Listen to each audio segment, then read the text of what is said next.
സുഹൃത്ത് നമസ്കാരം, അഭിലാഷങ്ങളിലാണ് കേട്ടോ. ഇന്ന് പൊന്നാനിയിലത്തെ അവസ്ഥയാണ് ഈ കണ്ടുകൊണ്ടിരിക്കുന്നത്. മീനുകളൊക്കെ കുറച്ച് ചാള വന്നിട്ടുണ്ടായിരുന്നു, അതിന് നല്ല വിലയായി, 300 അടുത്ത് വിലയായി. ബാക്കി ചിലവുകളടക്കം ആകുമ്പോൾ പിന്നെയും വില കൂടും. അപ്പോൾ നമ്മളത് ഇതുവരെ എടുത്തിട്ടില്ല. ഈ ആളുകളൊക്കെ അവിടെ ഇവിടെയൊക്കെ ആയിട്ട് നിൽക്കുന്നുണ്ട്.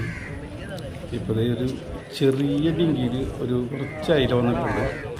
അതിൻ്റെ വില എന്താണെന്ന് നമുക്ക് നോക്കാം കേട്ടോ.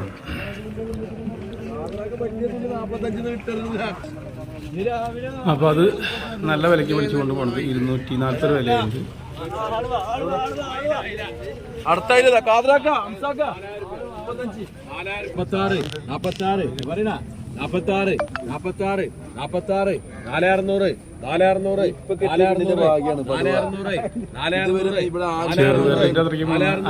അയിലാണ് അതിന്റെ വിലയാണ് പറഞ്ഞത്. ഇപ്പൊ 260 രൂപ ഇപ്പൊ ഇതിന് വിലയായിട്ടുണ്ട്.